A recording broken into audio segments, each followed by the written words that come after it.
Del Evangelio según San Lucas, capítulo 1, versículos 1 al 4 y capítulo 4, versículos 14 al 21. Ilustre Teófilo, puesto que muchos han emprendido la tarea de componer un relato de los hechos que se han cumplido entre nosotros, como nos lo transmitieron los que fueron desde el principio testigos oculares y servidores de la palabra, también yo he resuelto escribírtelos por su orden, después de investigarlo todo diligentemente desde el principio, para que conozca la solidez de las enseñanzas que has recibido. En aquel tiempo, Jesús volvió a Galilea con la fuerza del Espíritu, y su fama se extendió por toda la comarca. Enseñaba en las sinagogas y todos lo alababan. Fue a Nazaret donde se había criado. Entró en la sinagoga como era su costumbre los sábados y se puso en pie para hacer la lectura. Le entregaron el rollo del profeta Isaías y desenrollándolo encontró el pasaje donde estaba escrito: El Espíritu del Señor está sobre mí, porque Él me ha ungido. Me ha enviado a evangelizar a los pobres, a proclamar a los cautivos la libertad y a los ciegos la vista, a poner en libertad a los oprimidos, a proclamar el año de gracia del Señor. Y enrollando el rollo y devolviéndolo al que lo ayudaba, se sentó. Toda la sinagoga tenía los ojos clavados en él, y comenzó a decirles: Hoy se ha cumplido esta escritura que acaban de oír. Palabra del Señor. La Iglesia nos presenta la gran importancia que tiene la palabra de Dios para nuestras vidas, para nuestra fe, para su misión, ya que es de la palabra donde se apoya y donde viene su envío, su característica, su identidad. De hecho, si la palabra no se hubiera hecho carne, nuestra Iglesia no tendría nada que contarle al mundo, no tendríamos nada que transmitir. El Señor hoy nos invita también a transmitir con nuestras palabras lo que hemos podido evidenciar. De hecho, esperamos que hablen los creyentes, que hablen los que hacen la experiencia de fe, que hablen aquellos que han sentido el amor de Dios, que hablen aquellos que con humildad pueden decir: lo que soy, lo que poseo, proviene como una bendición de Dios en mi vida. De aquellos que pueden decir que su existencia no solo es consecuencia de un acto humano, sino un querer de Dios. A pesar de que muchos todavía les hacemos un poco de resistencia a nuestra experiencia porque no fue tan holgada como muchos la tienen, o no fue tan llena de gracias como a veces nos comparamos con los demás. Sin embargo, hoy escuchamos también a Lucas, que habla de su experiencia. He escrito y quiero que conozcas, que aprendas quién era Jesús.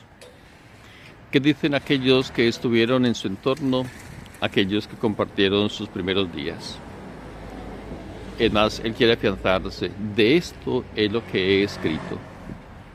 Cómo este hombre se manifestó al mundo y fue recibido, así como una obra espectacular fuera de lo común. Una doncella, una virgen, que dialoga con un ángel, y nos ofrece luego el fruto de este diálogo. Una criatura débil, como nosotros, limitada en el tiempo, capaz de acoger en sí al autor de la vida, al que da la eternidad, al que vive por siempre. Como Él se manifestó al mundo desde su humanidad, con el lenguaje del mundo, para enseñarles a conocer al Padre. Como éste se manifestó también necesitado y luego lleno del Espíritu de Dios, que le conduce a actuar, a servir. Este ser que ha querido indicarnos que podemos empezar una experiencia de vida humana nueva, llena ahora del Espíritu, guiado por una palabra de verdad, de eternidad, una palabra de amor. Como este hombre no tiene ningún reparo en acercarse y acoger a los leprosos, a los enfermos, a los pecadores, a los lisiados. Como no contiende con la mentira y con el engaño, actúa siempre con justicia y con la verdad de su presencia, de su ser. Esta es la palabra hecha carne que Lucas nos ofrece ahora y nos dice: ha actuado siempre guiado por el Espíritu de Dios.